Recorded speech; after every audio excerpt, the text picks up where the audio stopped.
Hey guys, and welcome back to another video. Today we are returning with our Premier League predictions for the upcoming 2023-24 season. Now, of course, we did the league predictions for the table last year, albeit we didn't do particularly well with our predictions, but I quite enjoyed doing it and comparing it to the end of the year, so we're going to be doing it the same today, although I am going to try and rattle through them a little bit quicker this year. So we're going to start with the three teams that I think will go down this year, as you can see right there, and I think I will be in agreement with a lot of people having Sheffield United and Luton Town the bottom two. Now, I will say I disrespected Bournemouth and Fulham last year and I put them 20th and 19th, and both of them had pretty solid seasons. So you never know, but I do think that for Sheffield United, we'll start with them. They've not really done a huge amount in the transfer window so far. In fact, they've not really signed anyone from what I've seen. So I have gone for them rock bottom and actually Luton in 19th. Now, Luton's recruitment is a bit of an interesting one because they've signed a lot of players that you would potentially say are like championship players. I saw that actually the day I'm recording this, they've signed Ryan Giles from Wolves, who was on loan at Middlesbrough last year, and they've signed a couple of other players that are kind of that level. But do you know what? I think for Luton Town, having a bit of spirit and a bit of fight might get them somewhere this year. I do still think that they will be relegated, but I've gone for them to actually finish above Sheffield United, who I've gone to finish bottom. And the final team I have predicted to go down once again in 18th place, similar to last year, is Everton. And I actually found the predictions really tough this year, but I've gone for Everton once again because I think they have a similar problem in the fact that they just don't score enough goals. They were a lot better at the end of last season with Sean Dyche in charge, but I don't see where the quality is with that team, and they kind of remind me of, it's not quite so bad, but the Wigan team that got relegated years and years ago, where every year they were kind of flirting with relegation. They were down the bottom, and then eventually their year came. And it's not been quite so long with Everton, but for the past like 2 or 3 years, they've been down there. And I think, you know, this year may be their year, once again relying on Calvert-Lewin. And if he is unable to keep himself fit, which he's had problems with over the last couple of years, I still don't think they're going to score many goals. They've brought in Danjuma on loan, which could be a good signing if he gets more game time than he did in his loan spell at Spurs. So he could be a decent replacement. But I thought it was really tough to do the predictions this year, as there's a lot of teams that I think have improved. Meanwhile, Everton, on the other hand, I don't think they've made major strides. I may be proven wrong, but I think they might finish in 18th place this year. So next up, we will move to the teams between 11th and 17th place, so the kind of mid-table teams.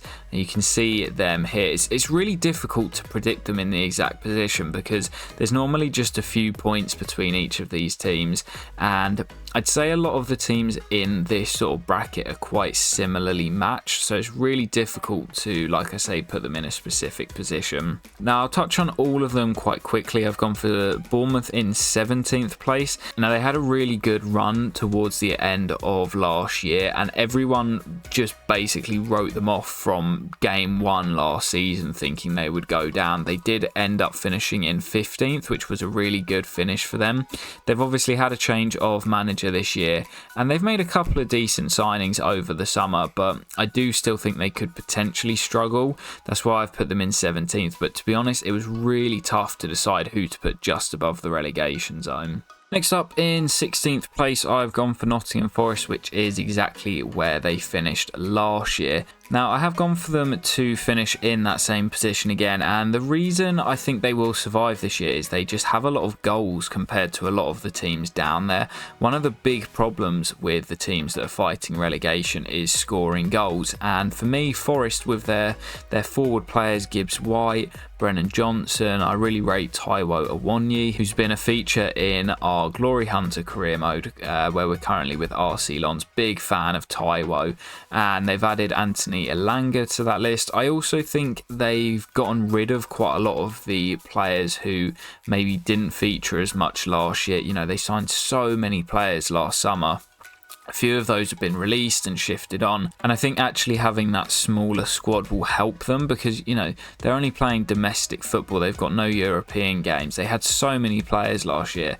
I think actually trimming down the squad, I think Steve Cooper kind of realises what his best team is now, or the players that he wants to use, and I think Forest actually could potentially be one that finish higher, but I've gone for them in 16th, potential case of second season syndrome. Next up in 15th place, I've seen a lot of people predicting Wolves to finish low down in the table this year, and some even predicting them to be relegated, and I can see why. They've lost a couple of big players in the transfer market already. Nathan Collins has gone to Brentford, Raul Jimenez has left to Fulham as well, so leaving two domestic rivals as well. They've not really brought anyone in so far, and I can see why people are concerned for them. I think they've got a really good manager in Lopetegui, but again, I don't see where the goals come from. That was their main issue last year, was scoring goals. They were decent defensively, but like I say, they've lost Collins now.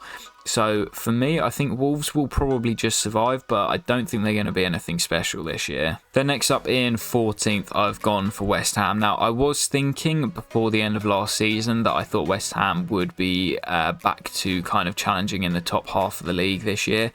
But that was because I thought they wouldn't have European football. They now, of course, will be playing in the Europa League as they won the Conference League last year. And we know how much of a massive effect it has on teams playing Thursday, Sunday, especially a team like West Ham where, you know, they've got quality, but compared to like the top 6 teams that play in Europe, they don't have that much quality. We saw with them playing in the Conference League last year how that hindered them in the first half of the season. Obviously, they went on to win the Conference League, so it was worth it, and they stayed up as well, so it ended up being a great season for them. They've lost their captain, Declan Rice, and I think they will, again, similarly to Wolves, I think they will survive, but nothing to write home about again for West Ham this year. Then moving up the table again, I've gone for Fulham in 13th, and they obviously had a very good season last year, finishing in 10th place. Kind of dropped off towards the end of the year when they realised that they probably weren't going to finish in the European places, and I think they'll be sort of bottom half of mid-table once again. They've obviously recruited relatively well. Calvin Bassey's just signed for them from Ajax, who I thought was quite a good player at Rangers. Obviously moved on to Ajax and now come over to the Premier League. It looks as if Mitrovic is probably going to leave, but they've replaced him with Jimenez, who I think is actually quite a good replacement. If they can get him firing again, then he will definitely score them goals. And I think, again, they'll just be one of those teams that sort of finish mid-table and they're pretty comfortable. In 12th place, I have gone for the third newly promoted side in Burnley, and I think I'm in a similar boat with everyone here who seems to be predicting them to finish quite high under Vincent Kompany. Could go one of two ways. They could do really well, as everyone is predicting, or they could tank it and finish in the bottom 3. But for me, I think they play a good style of football. I didn't watch a huge amount of Championship football last year, but from what I did see and what I heard, they absolutely blew the league away. Vincent Kompany's a great young up-and-coming manager, and I think they've recruited quite well in the summer as well. A few other bits of business have really strengthened their squad, and I think they're going to have a really good year. I think they'll be exciting to watch, and Kompany will have them pushing at the top half of mid-table. Close out this section of the table, I have gone for Brentford in 11th place.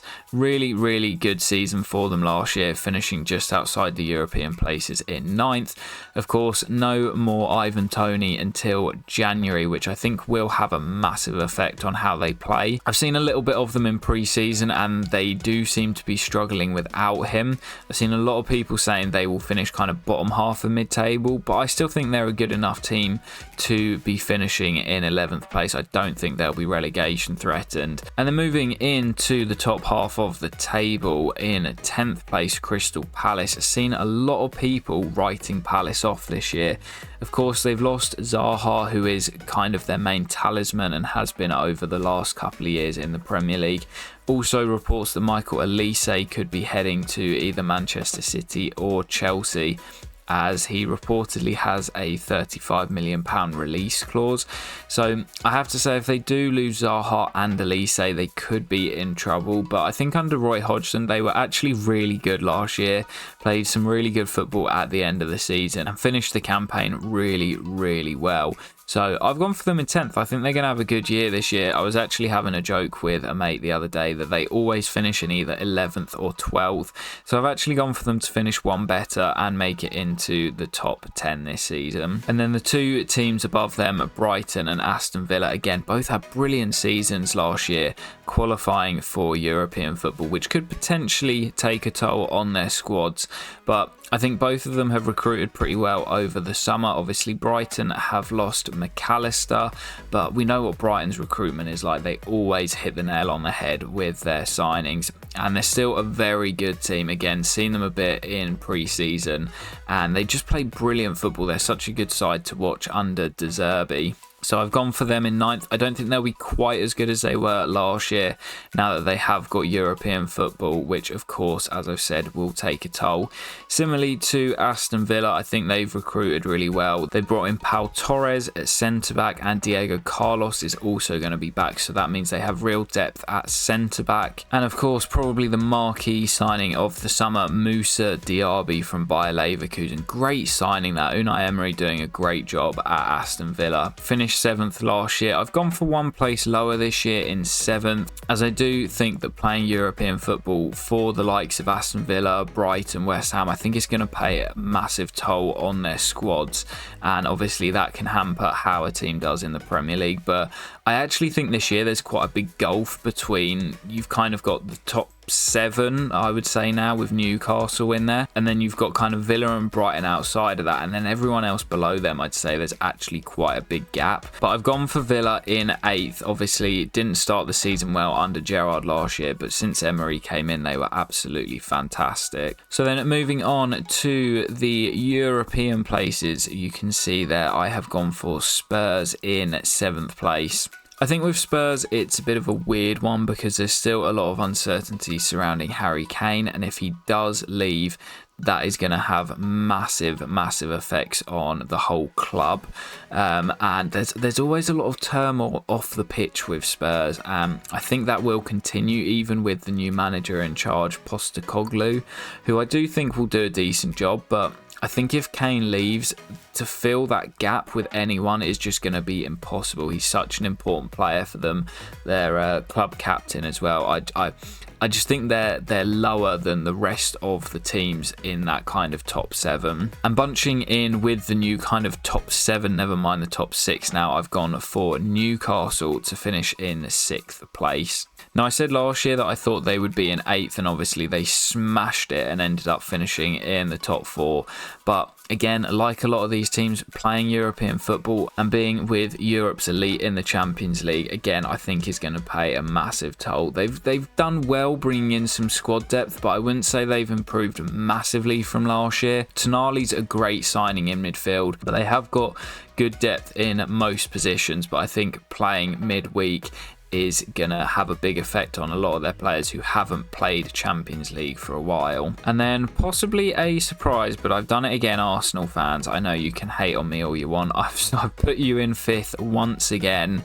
And I genuinely think they're going to have a tough season this year. Again, I may be proven wrong. They were by far the closest rivals to Man City last season. But again, another team that are going to be impacted by playing Champions League football for the first time in quite a while. And I think that is going to take a toll on a lot of their players. Can Arteta deal with the Champions League and trying to challenge with Pep? I don't think so. And I think the Arsenal fans need a little bit of humbling. They had a good season last year, but all of them think that they are just going to walk the league. And I don't think spending 65 million on Havertz was a great bit of business.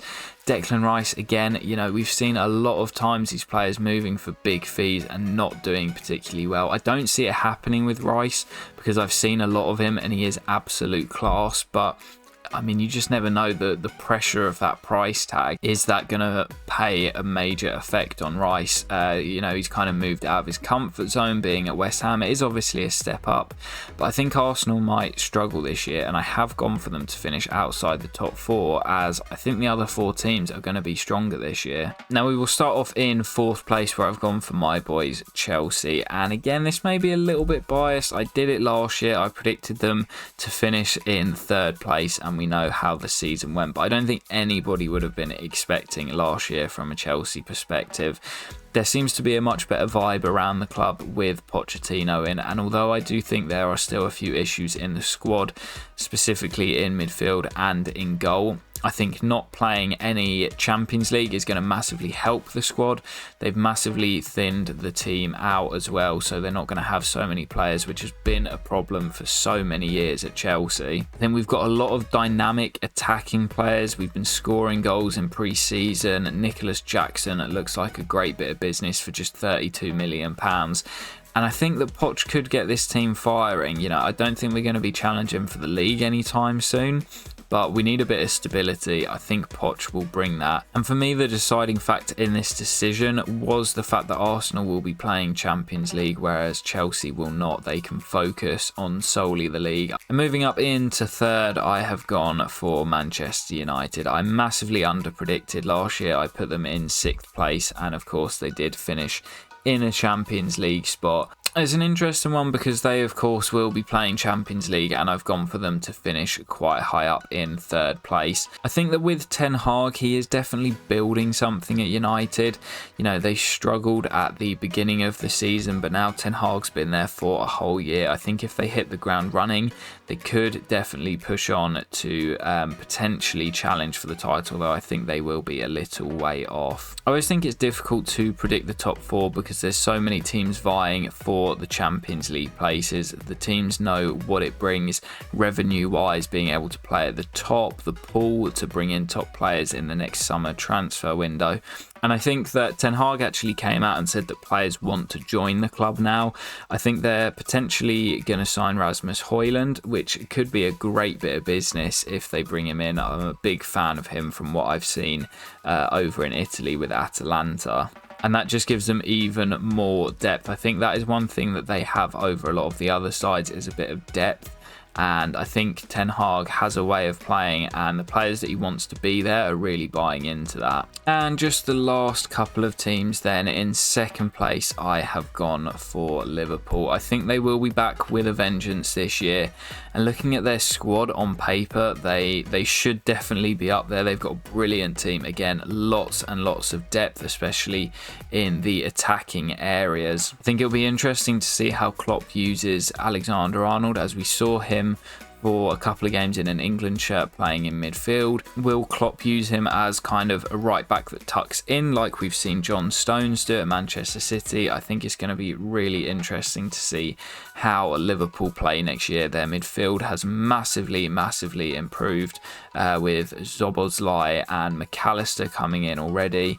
Looks as if Henderson and Fabinho are both going to be shifted on, so you know, moving on a bit of the, if you can call them, deadwood players.